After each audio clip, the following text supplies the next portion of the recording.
Corona virus के इस lockdown के फेज़ में जो एक सबसे अनफॉर्च्यूनेट चीज़ हुई है, वो ये कि हम में से बहुत सारे लोगों की जॉब्स चली गई है। Many of us we have lost our jobs including जो एनुअल बोनस ये बहुत रॉन्ग टाइम पे आया। बहुत सारे लोगों का एनुअल बोनस वो चला गया, एनुअल इंक्रीमेंट का भी यही टाइम था, वो भी अनफॉर्च्यूनेटली क्वेश्ड हो गया। तो ये मैं एक छोटा-सा प्रयास इस वीडियो में कर रहा हूँ। In whatever small way, how I can help, एक छोटा-सा एडवाइस है उन लोगों के लिए। और मैं आपकी जॉब से तो हेल्प नहीं कर सकता। मेरे मेरे पास आपको जॉब्स देने के लिए नहीं है। मेरी खुद की जॉब चली गई है। तो मैं एक छोटा-सा एडवाइस दे सकता हूँ, रिज़्यूम। क्योंकि रिज़्यूम बनाना मुझे आता है और मुझे जॉब कॉल्स कभी भी मैं अप्लाई करूँ मुझे आ जाते हैं। मेरी प्रॉब्लम है सैलरी, वहाँ पे मेरी बातें स्टक हो जाती है। आपकी प्रॉब्लम क्या है? वो आप देखिए, हर इंसान का अलग-अलग बॉटलनेक होता है। जैसे मेरे केस में मैं कह रहा हूँ कि मुझे शब्दों को घुमाना, रिज़्यूम बहुत अच्छा बनाना आता है। तो कॉल्स, इंटरव्यू कॉल्स तो मुझे आ ही जाएँगे, ये मैं जानता हूँ। लेकिन उसके बाद सैलरी पे स्टक होगी बात, क्योंकि मेरे पास आइवी लीग डिग्री नहीं है और मैं कोई बहुत असाधारण प्रोडक्ट नहीं हूँ। मैं एक मीडियोकर प्रोडक्ट हूँ, मुझे मार्केटिंग आती है। तो रिज़्यूम एक आपका एक ऐसा एक इम्पॉर्टेंट पॉइंट है जिससे आपको इंटरव्यू कॉल्स एटलीस्ट आ सकते हैं। उसके बाद it's it's your achievement, how you convince them, how you talk, ये आपके ऊपर निर्भर है। तो रिज्यूम एक अच्छा रिज्यूम में एक डिफरेंशिएटिंग जो फैक्टर है, एक जो सेपरेट करेगा। 100 एप्लीकेशंस हैं एक जॉब के लिए, उसमें आपको क्यों कॉल करें और 99 अलग लोगों को क्यों न ना वो कॉल करें, वो इस फैक्टर पर डिपेंड करेगा कि आप रिज्यूम में कैसे अपने आप को स्टैंड आउट करते हैं। और उसका एक बेसिक ट्रिक है ये: instead of saying that you work for this company from this month this year to this month this year, आप ये बताइए कि आपने वहाँ एक्स्ट्रा क्या ऐड किया। आप समझिए इस चीज़ को। Instead of saying I work in this company from 2004 to 8, then I work in this company from 8 to 12। नहीं, अगर मैं कंपनी हूँ तो मुझे इसमें कोई दिलचस्पी नहीं है आपने सिर्फ काम किया। काम कोई भी कर सकता है। लाइक कोई भी आदमी जॉब कर रहा है, आपने ऐसा क्या खास ऐड ऑन किया, क्या वैल्यू ऐड किया जो बाकी नहीं कर सकते थे? उस पॉइंट को ढूँढिए, और अगर नहीं है तो मैन्युफैक्चर कीजिए उस पॉइंट को। तो instead of saying I was just part of a team, tell that I did a value add to the team, और उसको क्वांटिटी के रूप में प्रेजेंट कीजिए। For example, led a team of 12 diverse resources from 3 countries, delivered 33% increased output for 2 successive quarters for my company. अब इस line में सब कुछ आ गया। मैंने बता दिया कि मैंने एक टैंजिबल बिजनेस आउटपुट अपनी कंपनी के लिए जनरेट किया है। कंपनी को वही चाहिए। कंपनी बेसिकली ये कोई आपको पैसे बाँटने के लिए नहीं है, खोला है जिसने भी कंपनी है, वो बिज़नेस प्रॉफ़िट मोटिव पे चलता है, उसका बिज़नेस एंगल है। आपको ये बताना है कि बिज़नेस आरओआई आपने क्या जनरेट किया? कितने अगर आप बिज़नेस डेवलपमेंट में हैं, कितने कॉन्टिनेंट में आपने एक्सपैंड किया? सो ट्रिक फंडामेंटल जो उसका अंडरलाइंग समरी है वो ये है कि सिर्फ़ रूटीन काम आपने किया उससे मतलब नहीं है। आपने उस काम में एक्सीलेंस क्या ऐड किया, और आप वो एक्सीलेंस कैसे दिखाएँगे? 2-3 पैरामीटर्स हो सकते हैं। एक, टेंजिबल क्वांटिटेटिव नंबर्स बताइए। सेल्स के हों, रेवेन्यूज़ के हों, आपके एनुअल टारगेट्स पे हों। इवन आप ये भी बता सकते हैं कि जो मेट्रिक शीट होती है उसमें मैं 4 क्वार्टर्स तक टॉप रैंक पे था, या मैंने ये क्वांटिटेटिव कुछ टेक्निकल टर्म्स वो आप या तो जो था आपका वो बताइए, नहीं तो कोशिश कीजिए थोड़ा उसको मैन्युफैक्चर करने की, नंबर 1।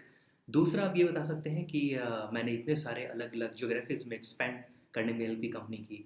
आप ये भी बोल सकते हैं कि जब मैंने जॉइन की थी तो कंपनी का रेवेन्यू, सेल्स या टारगेट जो भी है वो इतना था, और by the time I left वो इंक्रीज़ होके यहाँ हो गया। सर्टेनली इट कॉनोट्स दैट कि उसका एक कॉनोटेशन है कि आपके आने से कुछ फ़र्क पड़ा है। वही मेनली कंपनी को एक्साइट करता है कि आप नहीं थे तो कंपनी की हालत क्या थी, और आप जब आए, आपकी एडिशन से कंपनी के टेंजिबल बिजनेस ग्रोथ में, ब्रांडिंग में कुछ पॉजिटिव स्पाइक हुआ या नहीं, इसी चीज़ को आपको रिज्यूम में बताना है। नंबर 2, रिज्यूम बिल्कुल छोटा हो, 3 पेज का 4 पेज का मत बनाइए, ये बेवकूफ़ी है। ये मैं मैकेंजी के एक प्रेजेंटेशन में मैंने 10-12 साल पहले पढ़ा था कॉलेज टाइम में, और वो अभी भी फॉलो करता आया हूँ, और इट इट वर्क्स। जैसा मुझे जॉब कॉल्स में आज तक कभी कोई प्रॉब्लम नहीं हुआ, डिस्पाइट द फैक्ट दैट मैं बहुत मीडियोकर कॉलेज से हूँ, और मेरे पास कुछ भी ऐसा असाधारण ये नहीं है। मैं तो एक कलाकार आदमी हूँ, मैं तो जस्ट जॉब ऐसे अर्निंग्स के लिए करता हूँ, बट फिर भी जॉब कॉल्स में प्रॉब्लम नहीं होता, because I know how to write resume very well.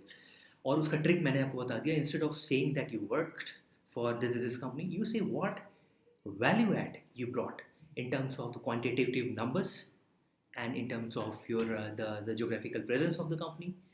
So these are the things, ये सब ध्यान में रखने चाहिए। और अपने प्लस पॉइंट्स को आगे बढ़ाइए, अपनी जो डाउन साइड्स हो सकती है उसको पीछे कीजिए। जैसे मेरी अगर एकेडमिक डिग्री एक्सेलेंस वाइज नहीं है, तो मैं पहले जॉब एक्सपीरियंस लिखता हूँ, क्योंकि मैंने परफॉर्मेंस अच्छे दिए हैं हर कंपनीज में, तो मैं जॉब पहले लिखता हूँ, लास्ट में एकेडमिक लास्ट 2-3 लाइन्स में अपने स्कूल डिग्री कॉलेज डिग्री ये बताता हूँ, और पहले स्कूल बताता हूँ, क्योंकि मेरी स्कूलिंग बहुत अच्छी जगह से थी और परसेंटेज अच्छे हैं 10th-12th में, मैं वो बताता हूँ। कॉलेज मेरा अच्छा नहीं है तो मैं उसको बाद में बताता हूँ। तो ये चीज़ मैं कर रहा हूँ। आपके केस में अगर आप एक अच्छे आईवी लीग कॉलेज से हैं, तो इवन इफ आपका वर्क मीडियोकर है, तो आप वो पहले बताइए। आपके केस में आपको उल्टा करना चाहिए। So you market your best possible, जो भी आपका यूएसपी वो पहले लिखिए। जैसे जर्नलिज्म में एक रूल होता है ना, inverted pyramid, most important thing at the top, then the second most, then the third most, वही चीज़ है। तो ये दो चीज़ आप ध्यान में रखिए। रिज्यूमे आप अच्छा बनाएंगे तो आपको इंटरव्यू कॉल्स आएंगे ही, कितना भी रिसेशन के नाम पे लोग डराएं, ये हो रहा है वो हो रहा है, नहीं, जॉब कॉल्स आपको आएंगी। सैलरी पार्ट नेगोशिएट करना या जॉब कॉल में आपको कैसे कन्विंस करना है, वो आपके ऊपर है, आपके कॉन्फिडेंस के ऊपर है। जैसा मैं आपको बता रहा हूँ, मैं सिर्फ कॉन्फिडेंस और पैशन और ड्राइव की बदौलत मैं कोई भी इंटरव्यू क्रैक कर सकता हूँ। और मेरी बात अटक जाती है, मुझे सैलरी नेगोशिएट करना नहीं आता है, वो मेरा प्रॉब्लम है, आपका प्रॉब्लम कुछ और हो सकता है। तो मैं एक एक छोटा सा एक प्रयास कर रहा हूँ इस वीडियो से। शायद आप में से कई लोग जानते ही होंगे, ये कोई नई बात नहीं है, लेकिन अगर आप रिज्यूमे में वो गलती करते आ रहे हैं, तो कोशिश कीजिए उसको करेक्ट करने का। वो 4 पन्ना वाला रिज्यूमे मत बनाइए, रिलेशनशिप स्टेटस, मैरिड, सिंगल, और लास्ट में आई सर्टिफाई दैट। अगर मैंने भी हायरिंग की है, मैं अगर देखता हूँ ये सब, तो मैं समझ जाता हूँ कि ये थोड़ा सा ऑब्सोलेट है, ये बंदा 95-98 में जी रहा है। तो एक पन्ने का रिज्यूम बनाइए, कंसाइज, और जैसा मैंने कहा, इन्वर्टेड पिरामिड जो फॉर्मूला है उसको यूज़ कीजिए, और एकदम अपने यूएसपी को आगे बढ़ाइए। और आपकी मेरे पास 10 सेकंड है, अगर मैं एक हायरिंग पर्सन हूँ, मेरे पास सिर्फ 10-15 सेकंड है आपका रिज्यूम देखने के लिए, आपको उसी में मुझे इम्प्रेस करना है। हाँ, इस इम्प्रेस करने की ताक में आप क्लिक वेट मत कीजिए, क्योंकि रेफरेंस चेक होंगे, वो भी अच्छा नहीं लगेगा बाद में, कि अगर आपने कोई झूठ नहीं बोली। मैं कह रहा हूँ, मार्केटिंग इज झूठ बोलना नहीं है, ये है कि आप अपनी स्ट्रेंथ को कैसे, this all branding is all about, तो आप अपने स्ट्रेंथ को कैसे हाईलाइट करते हैं। और अगर कोई बहुत बड़ा वीकनेस है, तो उसे आपको थोड़ा इस तरह से रखना पड़ेगा कि वो सामने वाले को वो ये ना लगे कि वो बहुत बड़ा प्रॉब्लम है।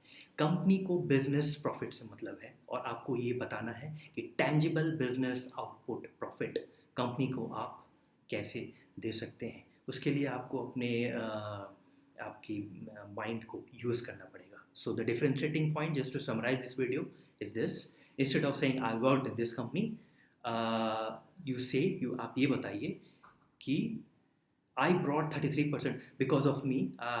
Yeah, I led a team of 4 researchers in my group to successfully deliver this project, increasing the channel sales by 5% for 3 quarters. तो इस तरह से कुछ आप बताइए अपने रिज्यूम में, जिससे ये पता चले कि आपके होने से एक्सेलेंस ऐड हुआ। आपकी जगह कोई और होता तो वो रूटीन वर्क करता, लेकिन चूंकि आप थे इसलिए यू स्टैंड आउट, और आपने 2x वर्क प्रोडक्टिविटी डिलीवर किया है। तो ये एक पॉइंट है।